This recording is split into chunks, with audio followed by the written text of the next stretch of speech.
Studija Mazā Prinča planēta savu darbību uzsākusi pirms pusotra gada.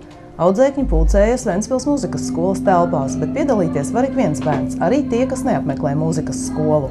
Tie ir tādi bērni, kuriem interesē darīt visādas lietas.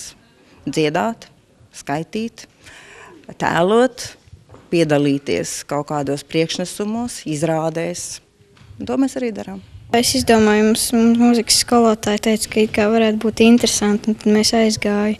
Bērnu skaits studijā nepārtraukti mainās, bet 15 audzēkņi regulāri apmeklē nodarbības. Bet mēs piesaistām arī uz izrādēm kora klasi, mūzikas skolas, lai mums tas sastāvs ir kuplāks, skanīgāks. Un tā mums veidojam šīs izrādītas. Veidojot muzikālos uzvedumus un izrādītas, Mazā Prinča planēta sadarbojas ar vairākiem režisoriem. Ļoti dažādi mums ir bijusi gan Kristīna Klētniece no Nacionālā teātra Ines Mičula, gan arī no Ināra Steinberga. Dažādi mums draugi, mūsu palīgi. Skolotājs atzīst, ka darbs ar bērniem ir gan interesants un grūts, gan bezgala radošs un jautrs process.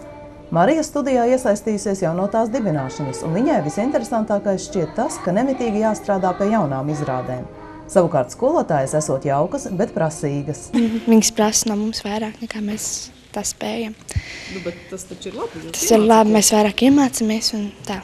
Ventspils kultūras centrā izrādītais uzvedums bija savdabīgs izrāžu kopums. Tajā mēs apvienojam visas izrādes, kuras mēs iestudējam šī iepriekšējā gada laikā. Tur būs gan Mazā Prinča planēta, gan Kaķēna raizes. Līdz ar to Mazais Princis sastapsies ar kaķēnu. Kaut ko mēs ielikām no Ziemassvētku izrādes, Mazo pērtiķēnu. Tā, mēs apvienojam visus kopā vienā. Es esmu tā kā žagats lomā, un mēs īstenībā mēs tāds bļāpīgs esam. Tas žagats. Nodarbības mūzikas studijā bērniem ir kā vēl viena lieliska iespēja interesanti pavadīt brīvo laiku un attīstīt savas spējas.